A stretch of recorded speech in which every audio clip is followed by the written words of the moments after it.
How were we almost betrayed out of a $3 million deal? What was the real reason the contract meant to save our agency's payroll was quietly slipping through our hands? What was my brother Alex really up to when his "I'll take it from here" turned our signing day into a Zoom call? On the day of the Zoom call, I was trying to find Alex before it started. I needed an explanation. A meeting that should have ended with signatures had turned into a Zoom call after he left the client's WhatsApp messages unanswered. But he was nowhere. Then he walked in late. By then, the Zoom was live. Why was he avoiding me now? The client was there. Martin was there. I sat down feeling like something had gone wrong. At first, everything sounded normal. Then the client cut Alex off and asked why I hadn't replied. Why was he asking me that? I froze, because the worst part was he was right. The message had been for me, and I hadn't answered it. Only because Alex told me not to. I waited for him to jump in, to explain it, to say he was the one who told me to leave it. He didn't. Why was he letting me take this? Then the client pushed harder, said responsiveness was becoming a serious issue. And when Alex finally spoke, he didn't clear anything up. He just said he'd make sure I was more responsive from now on,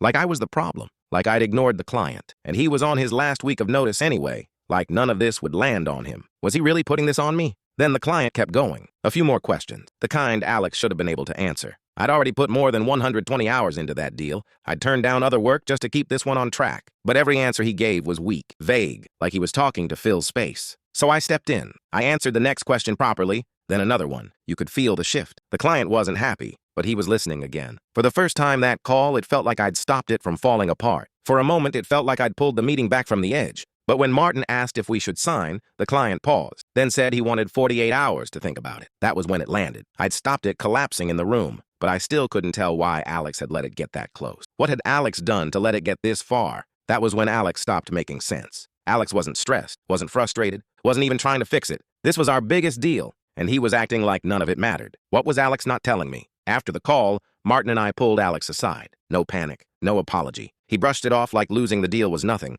How was he this calm? Then my phone buzzed. An email from Chloe, Alex's assistant. Just one line. I thought you should see this. I opened it. My stomach dropped. What had Alex done? It was a message from Alex. He was pitching our client through the agency he was about to join. That was when his silence made sense. How long had this been going on? My own brother was doing this to us? I showed Martin. He read the message. Then again, he looked at me and said, "Call them." So we did. Would they still sign after this? We told the client everything, that Alex had stopped me from replying, and that he'd been pitching them somewhere else. The client said the meeting had felt off, because it didn't feel like the previous meetings. Then he asked for the contract. He was ready to sign. How close had we just come to losing everything? The deal was supposed to end with signatures. It nearly died in a WhatsApp message that never got answered. Would you have listened to your own brother, or done what you knew was right?